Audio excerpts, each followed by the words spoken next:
ما لم يحدث یا خدای له وسوي نه او يقول یا د زینا پاسې لري نه د فرشتي له دعا وړي الله مغفر له اللهم ارحمه دا حدیث ترجمه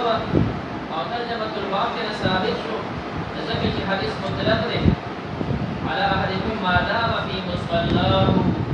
مصلى کې ناس ته خدا سرشتره چې ما دام في مصلاه ان کسر الصلاه دا سره خیر نشته دا حدیث مطلق ترجمه مطلق ذکر کړی ورپسې روایت روان دي دا مقید دي نو امام بخاری ترجمه مقید ذکر کړی دا دې باندې اشکال دی چې دا د جمعه د ناس کې څه فضیلت وجه دا ده چې فرشتي خو د تمام مسلمانانو لپاره دعا غواړي څنګه قرآن مقدس ذکر کړي ويستغفرون للذین آمنوا مؤمنان د لپاره چې کوم د دوی استغفار غواړي نو فرشته خو تمام مسلمانانو مؤمنان د لپاره دعاګانې غواړي د جمعات انتظار کې چې کوم دی دغه څه خصوصیت شو د دې نه جواب دا دی چې منځ کې فرق دی یو قرآن نه چې کوم ثابت دی چې تمام مؤمنانو د لپاره دوی دعا غواړي هغه صرف د استغفار ده مرحمه نو د قرآن هغه مطلق دعا یوازې ده او د حدیث هغه سره دوه ټکي دي اللهم ارحمه او سره د دریمه مسله دا ده چې مادام فی مصلاه سو پورې چې دا صاحب د خپل مانځه په ځای باندې وي آیا په هغه ځای باندې ناسي او کنه جمعات کې بل خوا لاړ شي نو دوانه قوله پکې شته دی بعضې فرمایي چې کوم ځای کې د لمونځ کړی نو هغه ځای کې به انتظار کوي نو دا فضیلت به تا ته میلاویږي او که دا ځای دې بدل کو نو بیا چې کوم د فضیلت نه میلاویږي دویم قول دا دی چې په جمعات کې یې خو هغه ځای باندې ناسي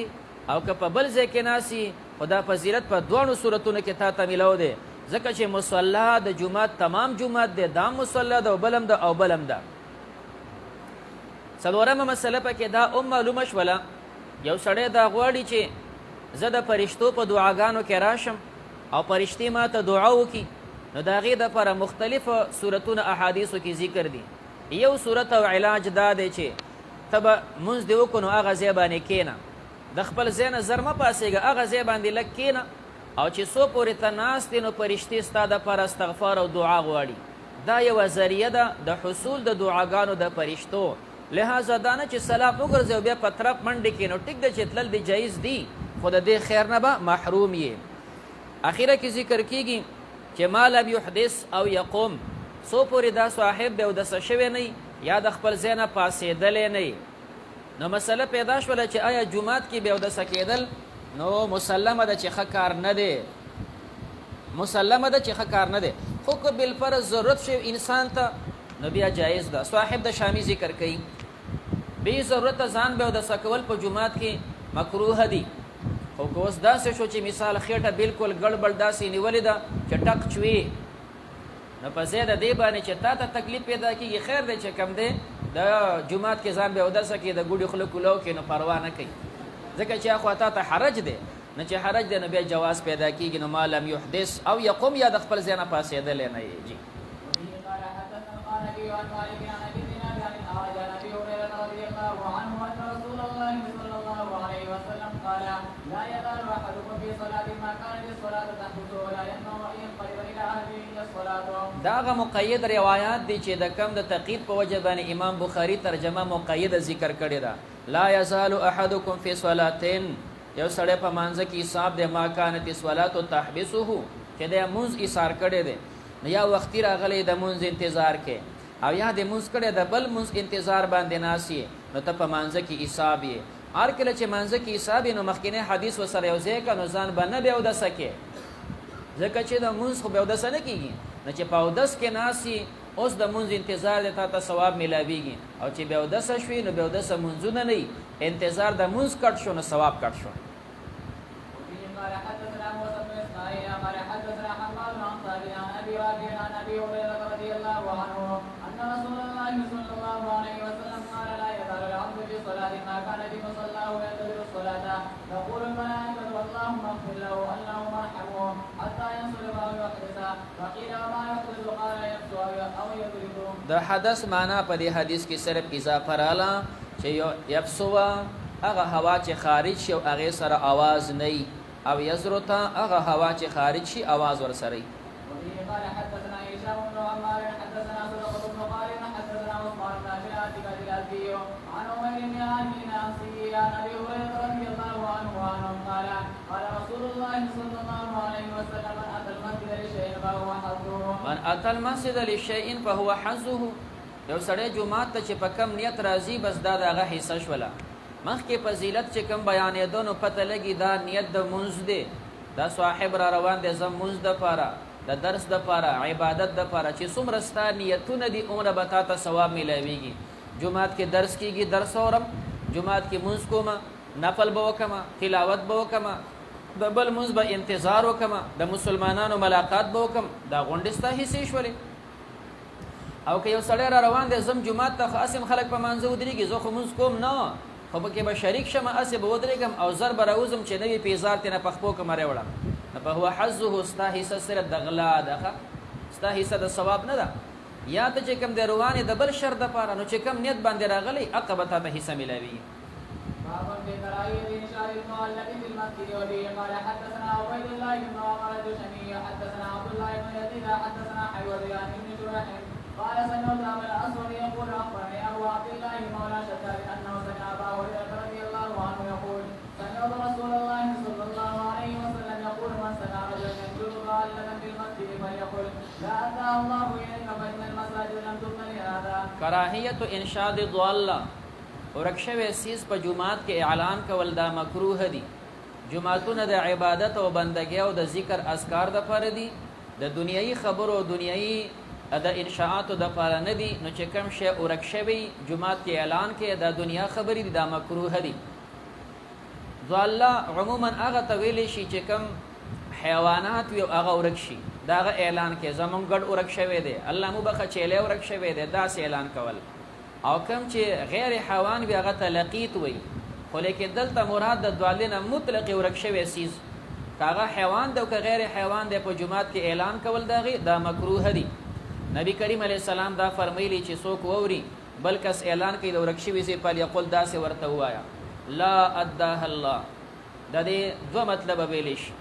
یو مطلب دا ویل شي چې دا مجموعه یو جمله ده، نو لا اداه الله دا د تا ته الله واپس نکی. دا کم چې تاسو اعلان کې زمانه ورکشوي دي نو دا د تا ته الله واپس نکی. گویا تا غلط کار وکړو نو زکه سره دا تهدید راغی چې تا ته واپس نشي دا جمعات کې اعلان ولیکو. او دوی مطلب دا ویلی شي چې دا دو جملې شي، نو لا جدا کا ادا جدا کا، نو لا به ولګي دا هغه انشاد سره لا تنشد الضاله هغه اعلان کړي نو ته ورته وای لا تنشد الضاله الکه جمعات کې د ورکشو سيزونو اعلان نه مکوا. په مثلا نه پويږي ځان پويه کدا چې کوم د جمعاتونو کې اعلان مکوا او بیا به وای اداه الله الیک چې الله نه کم شي ستانه ورکشوي الله دې تعالی درکینو. اوس دا دوه بیلې جملې شولې فإن المساجد لن تبنى لهذا الدنيا د پر آباد نه. باب في كراهية البزاق في المسجد. وبه قال حدثنا مسلم بن ابراهيم حدثنا هشام بن شعبة الأخبار قال عن انس بن مالك رضي الله عنه ان النبي صلى الله عليه وسلم قال اتوت في المسجد حديقة وكفارتها ايواريه. کراهیت البزاق فی المسجد جمعات کې لاړې توکل دا مکروه عمل دی. حدیث مبارکه کې دا دی چې پیغمبر علیہ السلام فرمایلی التفل فی المسجد لاړې توکل په جمعات کې خطیئه دا خطا ده. وکفارته کفاره دا ده چې ایوار یهود هغه پټي کې خورت ورواله شګه او باجری په واړه پټي کې نه دای کفاره ده. دې حدیث نه ظاهری دا معلومیږي چې لاړې په جمعات کې توکي او پټای نه نو دا بیا ګناه ده، او کله لاړې توکړي او هغه دې پټي کړي نو بیا ګناه نه ده. او عمدی ظاهر باندې چې کم دې زیحاب کړي قاضی عیاض رحمه الله فرمایي الا ګناه ده چې پټای نه او چې کله پټي کې نو بیا دا ګناه نه ده. لیکن د دې رائے امام نووي چې کوم دې رد کړي ا فرمایي په جمعات کې لاړې توکل دا من دي، او کم چې دا راغلي دي چې پټولو مسله دا بهر د جمعات نه دي، جمعات کې بلاړې نه تو کې هغه ته نه انکار کوي.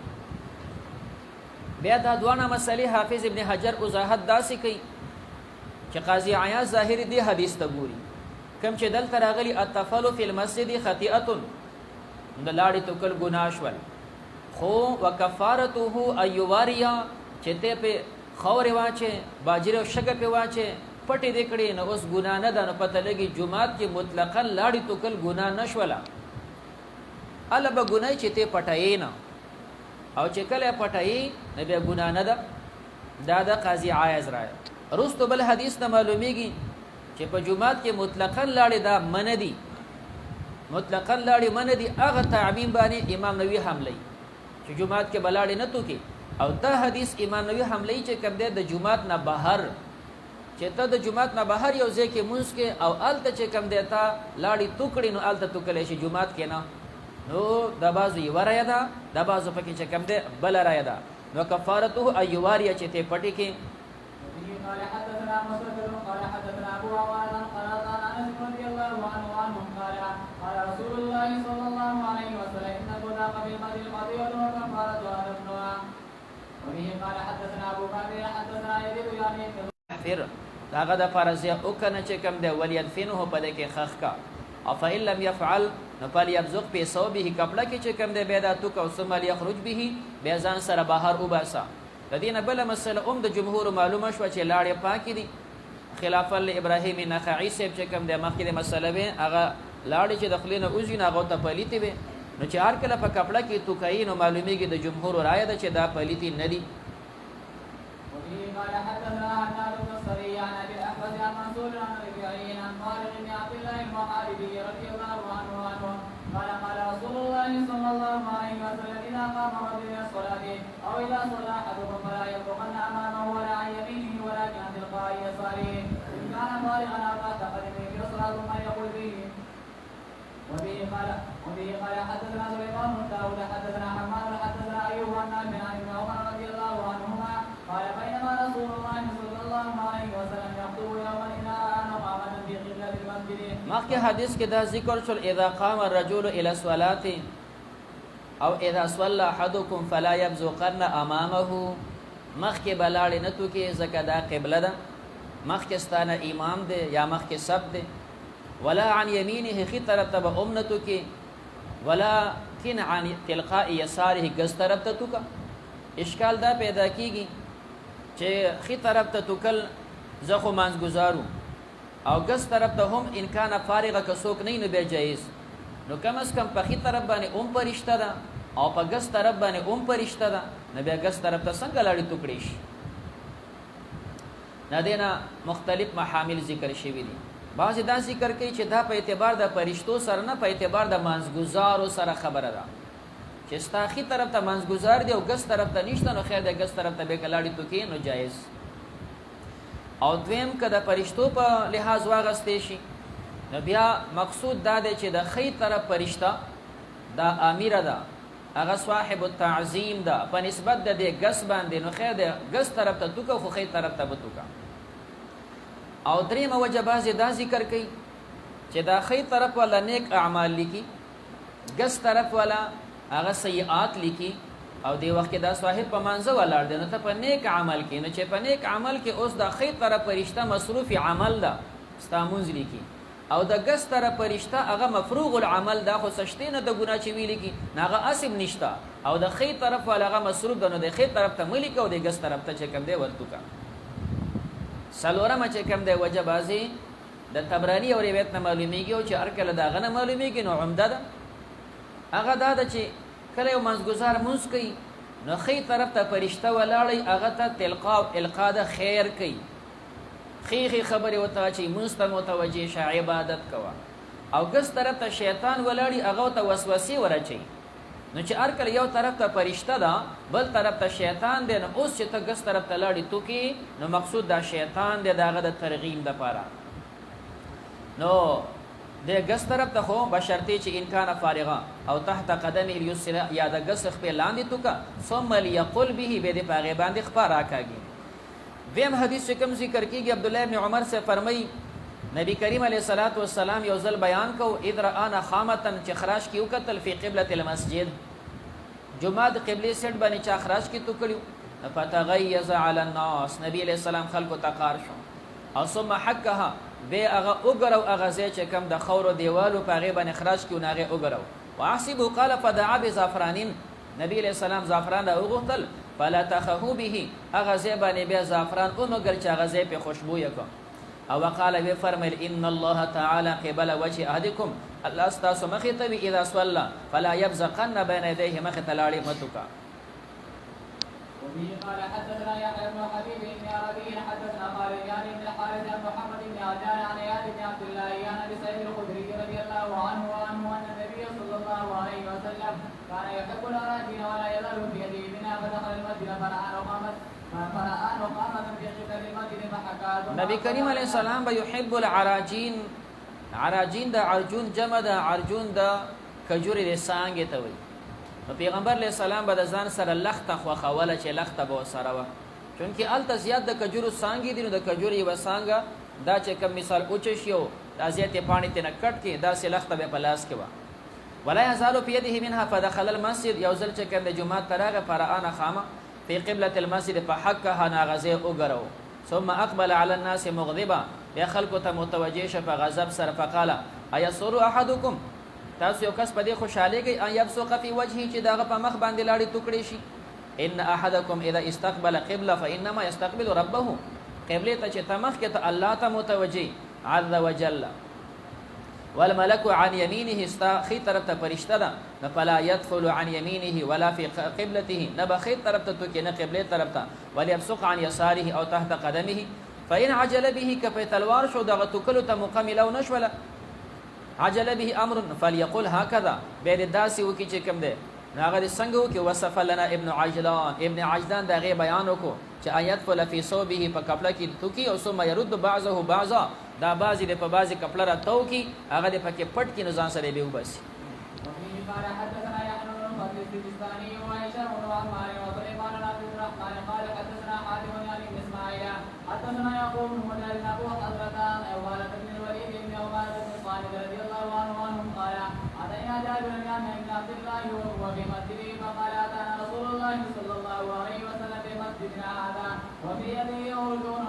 مطوال ونظر فراى في قبلة المسجد رخامة فاقبل عليها فحتى بالعرجون ثم قال ايكم يحب ان يولد الله عنه بوجهه ثم قال ان احدكم اذا قام يصلي فانما قبل وجهه فلا يبصقن قبل وجهه ولا عن يمينه وليبصق عن يساره تحت رجله اليسرى فان عجلت في بادرة وليقل بصوته هكذا وضعه على فيه ثم ذكره ثم قال اروني عبير فقام فتى من الحي يشتد الى اهله فجاء بخلوق براحته فاخذه رسول الله صلى الله عليه وسلم فجعله على راس الاردن ثم نطق به على اثر مقامته قال جابر فمن هناك جعلتم الخلوق في مساجدكم د حدیث کې اوسره واقعي ذکر د چې پیغمبر علیہ السلام جابر سے فرمایي زمون جمعه تراله دا د بنو سلمہ جمعه ده وای کته چې کوم د قبله سیټ باندې خراش کې پراته دي نو پیغمبر علیہ السلام په لګي باندې لخت باندې اغاز راوته وو به دوی ته فرمایي چې څنګه مخکې حدیث کې آداب بیان شول تاسو مخه ته اخی طرف تلاړې متو کوي دینه من وکړه اوبه او فرمایي چې کوم ده خامخا چې د چا تکلیف شینو با یا غس طرف ته چې څوک نه یا د خپل لاندې او یا کپڑا کې واچوا او بیا او فرمایل ارونی عبیرا عبیر قسم د خوشبوئی د ورشه خوشبوئی راوړه یو نوجوان کور ته منډ کړو په لاس کې خوشبوئی راوړه نبی کریم علیه السلام په هغه ځای باندې اومګلا د دې روایت نه معلومیږي چې هغه ځای باندې خوشبوئی نبی علیه السلام مګلې ده سر روایتونه داسې دي چې دا یو زنانه و چې کوم د غره له په دې خوشبوئی اومګلا مینس کې یا منافات په دې ختم کچې تعدد د واقعي دي بعض وخت کې نبی کریم علیه السلام داسې کړي دي نو په خپل په هغه ځای خوشبوئی مګلې ده او کله هم داسې واقعیا راغلی ده نو بیا څوک زنانه راغلی ده هغه خوشبوئی مګلې ده او یا که واقعیا تعدد نشي یو شي نبی داسې وای چې پیغمبر علیه السلام هغه ځای اومګو یو نوجوان کور ته لاړ خوشبوئی راوړه نبی زنانه رااله هغه ځای باندې خوشبوئی اومګل هغه ځای خوشبوئی کو نو نسبت د دې مګلو زنانه ته حقیقت دی او نسبت د نبی کریم علیه السلام ته مجاز دی ځکه چې د امیر د دې مګلو د خوشبوئی نو د دوه منځ کې به تطبیق وکړي جابر رضی الله تعالی عنه فرمای اوم د دې وجنه چې کوم دی جعلتم الخلوق فی مساجدکم تاسو خلوق خوشبوئی په خپل جمعاتونو کې استعمالوي د پیغمبر علیه الصلاۃ والسلام په جمعات کې چې کوم شپږ ستنې مبارک دي د هر یو بیل بیل نوم دی یو په هغه مبارک ستنو کې چې کوم دی استوانه مخلقه ده دا د منبر شریف سره وا نه پدې باندې به خوشبوئی مګلې شولا چې دلته خطیب بیان کوي نبی کریم علیه السلام راځي نه هغې نه خوشبویي خورېږي. استوانه مخلقه مستقل پاکستان ده، لہذا جماعتونو کې خوشبویي چې کوم دی مګلی چې جماعت خوشبویه وي. قال حدثنا احمد بن صالح حدثنا عبد الله بن وهب اخبرني عمرو عن بكر بن سوادة الجزامي عن صالح بن حيوان عن ابي كان كالطائف بن خلاد رضي الله عنه قال احمد من اصحاب النبي صلى الله عليه وسلم ان رجلا اما قوما ففتح بالقبله ورسول الله صلى الله عليه وسلم ينظر فقال رسول الله صلى الله عليه وسلم حين فرغ لا يصلي لهم فاراد بعد ذلك ان يصلي لهم فمنعوه واخبروه بقول رسول الله صلى الله عليه وسلم فذكر ذلك لرسول الله صلى الله عليه وسلم فقال نعم فحسبت انه قال انك اذيت الله ورسوله. بل واقع ذکر کوي صحابه حضرات منځ کو امام چې کوم دغه قبله تلاړی تو کړی دي نبی کریم علیه الصلاۃ والسلام دای ته فرمایل چې بیا دې استاسو د پاره منځ نه کوي. بل مقبن هغه صاحب مخکې کیږي چې امامت وکي دوی رستو کو نه مخکې کیږي. نبی کریم علیه السلام منع کړی دا. پیغمبر علیه الصلاۃ والسلام نه تاسو کوي او تا قبله تلاړی تو کلی او ازیت الله ورسوله تا تکلیف ور کړو الله پیغمبر ته مراد نه مخالفت ده تا د الله او د پیغمبر خلاف کړي دي نو د امام د فردا یو قسم تشدید او وعید شو. نو دی وجنه مسلې یو نه په خلک جاهلان دا غوینه خطی وکړي شي نو دا غي کمزورتي او عالم امام د پوهه انسان د ور کوټي خطا ګوردا لوی ده. وګوره دې صاحب صرف لاړی توکلی قبله ته پیغمبر علیه السلام ته بنور امتی نه کې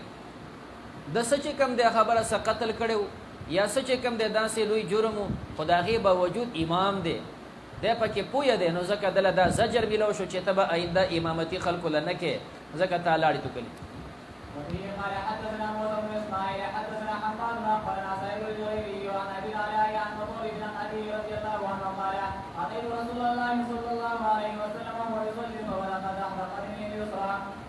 وفيه قال حدثنا مسدد حدثنا يزيد بن زريع عن سعيد الجريري عن ابي العلاء عن ابي رضي الله عنه بمعناه كانت وقتلكه بنعليه. وفيه قال حدثنا قريب بن سعيد حدثنا الفرج بن قتادة عن ابي سعيد قال رايت واصلة بن الاسقاء رضي الله عنهم في مسجد دمشق فسقى على البوري ثم مسحه برجله فقيل له لمن فعلت هذا قال لاني رايت رسول الله صلى الله عليه وسلم يفعله.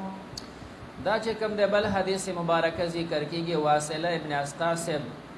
دمشق په جمعات کې دي اولان دي انډيره پوزه خور دي نو دا لاړې پاغه باندې ټوکړه او بیا هغه مسکړې به رجلې پخپو باندې هغه راخ کړي. فقيل له جدا خو انډيره پوزه خور تاسو په لاړې ټوکړي لما فعلت هذا نو قال الا اني رايت رسول الله صلى الله عليه وسلم يفعلوا. جمهور حضرات په دې باندې عمل نه کوي او وجه ذکر کوي یو خدا چې حدیث قابل استدلال نه دی پدې کې راوی دی فرج ابن فضاله ضعیف د نقل کوي د خپل استاد ابو سعید نه مجهول. هر کله چې یو راوی پدې کې ضعیف دی بل پدې کې مجهول دی نو قابل استدلال نه دی. دویم ټکی دا دی چې دا د یو صحابي عمل دی لیکن جمهور موافقت ځکه نه کوي ورسره کم چې لاړې تو کل دی نو هغه ځکه وی چې جمعات کا چوي او خوروي شګوي ته پټه کې ځکه بار بار روایتو کتابه چې هغه ته پټ کې کم جمعات چې پوخ دی فرش دی یا کم جمعات باندې قالین او کارپټ خور دی یا په کم جمعات کې بوریا خوره ده انډيره خور دی نو په دې بخراش کې ولاړې نه تو کې ځکه مګلو سره خپل ته فساد خزيتيږي کمیږي خو نه نو دا صرف د یو صحابي عمل دی. جمهور په انډيرو په پوزو باندې یا په کارپټ باندې او په فرش باندې خراش کې لاړې تو کل نه مني. دا هغه ځکه مسلې چې کوم مثال په تور جمعات کا چوي بیا کچه جمعات کې لاړې تو کل د قاضي عیاض را یاده چې هغه وی کولې شیخ او بیا به دفن کې پټي به کې امام نووي او نور حضرات سره په دې کې اتفاق نه کوي. دا هغه ځکه مسلې چې د جمعات نه بهر یې صحرا کې ولاړې نو به خیر دې پټي کا او چې کوم جمعات کې به مطلقاً لاړې نه تو کې امام نووي را پکې دا اجوایا اول كتاب الفرائض وما جاء في تعريف الفرائض وبه قال حدثنا احمد بن عاصم بن صالح قال اخبرنا ابن وهب قال حدثنا عبد الرحمن بن زياد عن عبد الرحمن بن رافع بیا د فریضه چې کوم ده سراجی حاشیه والا شپږاته معانی کړي دي تفصیل الته ذکر کويش. اصطلاح د شریعت کې هغه علم ده چې کوم اصحاب السهام تخبل حصی پورا پی رسولی شي. دے ذکر کئی ما جا فی تعلیم الفرائض، تعلیم د فرائضو کې حدیث د نبی کریم علیه الصلاۃ والسلام دی چې العلم ثلاثه، علم درې قسم دي، د علم درې انواع دي. یو هغه چې کوم د آیت محکمه ده، او بل سنت دي، او بل علم فرائض دي. اوس د دې دریوانو نه علاوه وما سوا ذلك فهو فضل، د دین علاوه چې نور علم حاصلین او صرف فضیلت ده. خو بنیادی چې کوم علم ده نو د حدیث نه معلومیږي درې دي. یو آیت محکمه، هغه آیاتونه دي چې محکم دي داغه علم حاصلېږي، په خلاف د آیت متشابهه نه، ځکه چې داغه علم خو الله تعالی ده. یا آیت محکمه، هغه آیاتونه چې هغه محکم غیر منسوخ دي، کم چې منسوخ وي پاغه خو عمل نشي کېده. نو قرآن باندې علم دا یو مقصودی علم دی. او سنت قائمه، یا هغه حدیث ثابته، حدیث مبارکه چې هغه ثابت وي سند لحاظ باندې په دې علم وي. او دریم او فریضه عادله، دو مطلب ویلی شي. او فریضه یا چې کوم د علم فریضه د ورثو سهام دی، عادله معنا مساویه، چې د ار یو حصہ خپل خپل مساوی هغه ته ملو شي. یو د قرآن علم دی، یو د حدیث علم دی، او بل د میراث علم دی. دا علم شو، د دین علاوه چې کوم دغه صرف فضیلت شو. دوی مطلب ویلی شي او فریضه عادله، مراد نه مسائل چې مستنبط وي د دې قرآن او د حدیث نه، عادله مساویه له، مسائل چې کوم مستنبط د قرآن نه دي، مسائل چې کوم مستنبط د حدیث نه دي، او داغه سره برابر مسائل دي چې څنګه قرآن او حدیث دي، داغه مسائل او مستنبطوم دا حیثیت ده. نو بیا اشاره اجماع ته ده او قیاس ته ده. بنا په دویمه ترجمه سره بیا زموږ دلته مقصود نه حاصلېږي ترجمه الباب، او لومبنه معنا سره چې کنده بیا ترجمه الباب حاصلېږي چې هغه فضیلت د علمي میراث ده. امام ترمذی په تعلیم د فرایضو کې بل حدیث ذکر کړی دی، هغه فرمایلی دی چې تعلموا الفرائض وعلموها الناس. هغه دا حدیث ذکر کړی علم فرایض د کوي خلکو ته خای، او دې چې کوم د ذکر کوي چې اصل علوم دا درې دي. بیا تاسو فقه کې او عقاید کې وایي چې علوم شرعیه شپږ دي، او باقی نور چې کوم دغه صرف فضیلت دی. جی بابا في بيان وبه قال حدثنا احمد بن محمد قال حدثنا سفيان قال سمعت ابن المنذر انه سمع جابرا يقول مرضت فاتاني النبي صلى الله عليه وسلم يعودني هو وابو بكر ماشيين وقد اغمي علي فلم اكلمه فتوضا وصبه علي فافقت فقلت يا رسول الله كيف اصنع في مالي ولي اخوات قال فهذا الايه الميراث اعوذ بالله من الشيطان الرجيم يستفتونك قل الله يمسككم في الكلاله. فی الکلاله د کلاله مختلفی معنی کړي شوی دي. بعضی کلاله دې ته وی چې پلار نکای نه، جمهور د کلاله معنی کوي چې لاندې سلسله هم نه، یو بره سلسله هم نه، زوین وسه کړه وسه کته دا هم نه، پلار نیکو ورنیکه بره هم نه، دې ته کلاله وی. حضرت جابر رضی الله تعالی عنہ فرمایي ز بیمارم پیغمبر علیہ السلام زما ته پوس د پاره راغ صدیق صاحب ور سره دې پیدا راغلی دي، او زه به هوښ وم. نو ما سره خبره اونکړي، نو پیغمبر علیہ السلام او دسو کو او به په ما واچولې، نو په فقط ز په هوښ کې رالم. ما بیا تاسو کو د مسائل کې په اسنع فی مالی، یزه د خپل مال سره سوکم، او ولی اخوات زما صرف خويندې دي، زما بچی نشته دي، و سره چې کم د خويندې مې دي. نو فی روایتن و خويندې وي، فی روایتن نه خويندې وي. دا هغه موقع چې کم په موقع دی بیمار دی، او نبی کریم علیه الصلاۃ والسلام ته دا بیا 73 هجری کې وفات دی. نو دا بیا به کلاله نو، دغه موقع باندې کلاله چې اولاد او بچینو پلار نیکی نو، ورسته بیا د کلاله نه واسو آیت د میراث نازل شو، یستفتونک قل الله یفتیکم فی الکلاله. د دې په شان کې دوه قسمه روایت راغلي دي. یو دا راغلی چې نازل شو آیت المیراث، آیت د میراث نه مراد د سورته نساء آیت د یوصیکم الله فی اولادکم للذکر مثل حظ الانثیین. او دویم دا سره راغلی یستفتونک قل الله یفتیکم، دا بیا اخر د سورته کې ذکر دي. نو آیا کم یو نازل شوی دی؟ نو دا دوه نسبت د تشوی دی، او تحقیق دا دی چې دا جابر رضی الله تعالی عنہ په شان کې د سورته نساء اخیری چې کومه حصہ ده او د کلاله مسله په کې تفصیل الله فی اولادکم للذکر مثل حظ الانثیین دا چې کوم د سعد ابن ربی په شان کې نازل دی مخکې حدیث را روان دی دا د هغې په شان کې نازل دی او دې ته آیت الشتا ویلی شي ځکه دا نازل شوی د جیمي په باب من كان ليس له ولد وله اخوات وبه قال حدثنا عثمان بن ابي شيبه قال حدثنا كثير بن هشام قال حدثنا هشام بن الدستوائي عن ابي الزبير عن جابر رضي الله عنه قال اشتكيت وعندي سبع اخوات فدخل علي رسول الله صلى الله عليه وسلم فنفخ في وجهي فافقت فقلت يا رسول الله الا اوصي اخواتي بثلثين قال احسن قلت الشطر قال احسن ثم خرج وتركني فقال يا جابر لا اراك ميتا وجدت من كان له ولد ليس له ولد مخکې د کلالې تذکره وه د دې باب د مخکې سره تفریق په دې کې دی چې دا کلاله ده هو له اخواتون خویندې شتې او مخکې باب نفس کلاله و له اخواتون دا قید ورسره نو همدا د جابر صاحب حال ذکر کېږي اشتکیتو زه بیمار وم او نبي کریم علیه السلام زما تپوس ته رالی زما چې کوم دی اووه خویندې وي او بعضو روایتو کې دي چې 9 خویندې وي نو پافقتو نو ما وی دا الا اوصي د الله پیغمبر زه وصیت نه کوم لی اخواتي بثلثین د خویندو د وجې نه په ثلثین سره چې 2 حصې مال وصیت وکړم نو پیغمبر علیه السلام احسن د دې خویندو سره احسان وکړه نو قلت الشطر نیمایي نو قال احسن دې نه احسان وکړم بیا د ثلث باندې وصیت خبره کړې ده اشکال دا پیدا کېږي چې پیغمبر علیه السلام ورته فرمایي احسن او ته خو د هغوی حصه کمې نو دا خو احسان نه دی اولې ویلو زه چې کوم دی ثلثین وصیت وکړم لاخوتي 2 حصې مال ورکړم نو پیغمبر علیه السلام ته احسان وکړه نو ده خو را کم کړه وایي چې نیم ورکړم قلتو الشطر نیم ورکړم دا خو احسان نه شو دا خو کم شو بیا ورته پیغمبر علیه السلام احسان ورسره وکړ احسان خو زیاتوالي ته وایي او دی د هغې نه هم کم شو ثلث ورکړم نو د دې نه جواب دا دی چې دا اعتراض اله واردېږي چې دا اوصي لاخوتي دا وصیت د خویندو دپاره کې نه اوس به اعتراض وارد شي دلته لام سله نه ده لام اجلیه دی الا اوصي د الله پیغمبر زه وصیت نه کوم لاخواتي مانه لاجل اخواتي زما صرف خویندې دي رونه مې نشته بچي مې نشته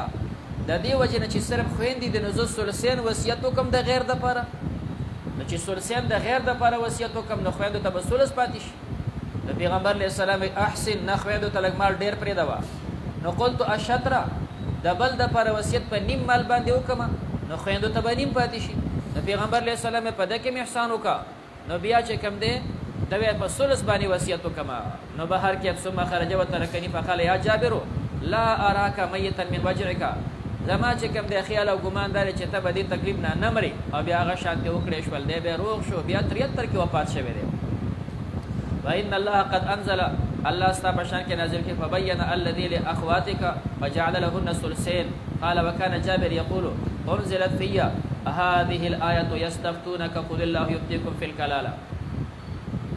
وفيه قال حدثنا مسلم بن ابراهيم قال حدثنا شعبة عن ابي اسحاق عن ابراهيم بن عامر رضي الله عنهما قال اخر ايه نزلت في كلاله اعوذ بالله من الشيطان يستفتونك قل الله يفتيكم في الكلاله وفيه قال حدثنا موسى بن اسماعيل قال حدثنا ابان قال حدثنا مراد قال حدثني ابو حسان عن الاسود بن يزيد ان معاذ بن جبل ورث رزقا وابنه وجعل لكل واحد منهم النصف وهو في جمع ونبي الله صلى الله عليه وسلم يومئذ حي كم حديث بعد نشتغل قبل ويحس وفيه قال حدثنا مسعود قال حدثنا ابي بن مقاتل قال حدثنا عبد الله بن محمد بن عقيل عن جابر بن عبد الله قال خرجنا مع رسول الله صلى الله عليه وسلم حتى جاءنا امراه من انصار بالاصحاب فجاءت المراه بابنتين لها فقال يا رسول الله هاتان من ثالث بن قيس قتل معك يوم وقد وقد استطاعه عمهما مالهما وميراثهما كله ولم يدع لهما مالا الا اخذه فما ترى يا رسول الله فوالله لا تنكحان ابدا الا وله دلته نسخې چون کې مخکې وروستو تاخیر د حدیث کې تا چې کوم مخکې حدیث د او فرمایي حضرت معاذ صاحب چې کوم فیصله کړې وه وراثت مسله کې اختن و ابنه یو سړی مړ شي یوې لور پاتې شوله یوې خور پاتې شي نو طریقه دی چې نیم مال دا د لور دپاره ان کانت واحدة فلها النصف او بیا قانون دی چې اجعل الاخوات مع البنات عصبة نیم مال لور واغستو نو دا نیم مال به دپاره د خور شي نو د دواړو منځ کې حصه شوه په طریقې د فرضیت سره دا د معاذ صاحب فیصله وه او نبي کریم علیه السلام حیات و چې هغه داسې فیصله کړې وه دا بل حدیث چې کوم ذکر کیږي و زنانه رااله او دوه لوریان ځان سره واستي بیا د الله پیغمبره دا دوانه چې کوم د بنت ثابت ابن قیس دا د ثابت ابن قیس چې کوم د لوریان دي مخکې ابو داود تذکرہ کوي چې دا د بشر ابن مفضل دلته خطا شوی دی چې دا لوریان د ثابت ابن قیس ویلي دا لوریان د ثابت ابن قیس نه دي دا د سعد ابن ربیع چې کوم د لوریان دي ځکه چې په احد کې وفات شوی دی هغه سعد ابن ربیع دی او ثابت ابن قیس په احد کې نه دی وفات شوی دا خو وروسته جنگ یمامه کې به شهید شوی دی نو قتل معك يوم احد وقد استفى عمهما تري چې کوم د تمام مال واغستو مالهما وميراثهما كله ولم يدع لهما مالا دي جنکوته مال نه دی پرېخه الا اخذهن فما ترى يا رسول الله تاسو په دې کې صفت ورا کوي فوالله لا تنكحاني قسم دې د داس جنکو خو نکاح نه کیږي ابدا الا ولهما مال کم از کم چې هغه سره خو سمال وي پیغمبر علیہ السلام او فرمایل يقضي الله في ذلك وقال بیا نبی علیہ السلام او فرمایل نزلت سورۃ النساء یوصيکم الله فی اولادکم دا آیت نازل شو چې کوم کې حصې دي مقرره پیغمبر علیہ الصلوۃ والسلام او فرمایل ادعوا لي المرأه اغه خزر او غړی وصاحبها وغلی ور ولر او غړی فقال لعمهما تر دغه ماشومانو د پاره هغه ته وی اعتیهما الثلثین دوه حصے مال د جنکو ته ورکه چې د چاپ لار مړ دي ځکه چې کله د دوا یا د دوه نه زیاتې وي نو بیا د هغې دوی استعمال کېږي او اعطي امهما السمن مور ته سمن ورکه ځکه چې خاونې مړ دی بچي شتي نو ښځې دپاره سمن وي وما بقیه او چې کم دی نه باقي پاتې شو فلکه چونکې دغه روایت کې ذکر و چې دا لوریانې د ثابت ابن قیس وي د هغې تذکره کوي نو واخطأ بشر فیه ابو داود په دې کې بشر خطا شوی دی انما هما ابنتا سعد ابن ربیع دا په احد کې شهید شوی و وثابت ابن قيس قتل يوم اليمامة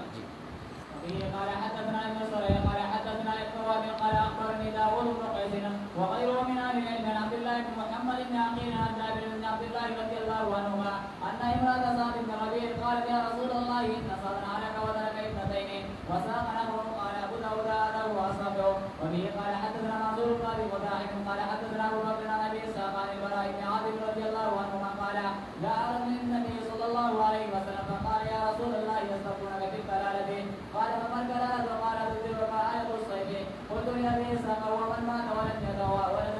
ولدا ولا والد قال كذاك ظن دقه چپلار او خطه سلسله بر سلسله نه دي ته چې کم ده کلاله وي باب ما جاء في ميراث الصلب وبه قال حدثنا عبد الله بن عامر بن زهير قال حدثنا علي بن مسلم عن الاعمش عن ابي قيس الاودي عن عبيد بن شرحبيل الاودي قال جاء رجل الى ابي موسى الاشعري رضي الله وتبان من ابي وتعالى عن النبي وابنته میراث الصلب کم چې د سړی خپل لوریانې وي د هغوی د وراثت مسله یو کس راله ابو موسی اشعری صاحب او سلمان ابن ربیعه صاحب ته دا هغوی نه تپوس وکړو عن ابنه و ابنه ابن و اخت یو سړی مړ شو لوري پاتې ده او نوسۍ پاتې ده او اخ وی خور پاتې ده دوی میراث به څنګه تقسیمیږي نو فقال ابو موسی اشعری صاحب او دیبل صاحب جواب وکړي ابنتها النصف دانی می د دې لور شو اول اختی من الاب اول ام النصف او نیمه د خور شو او ابنه ابنه دا بل چې کم ده دا لور نوسۍ دا محروم شوله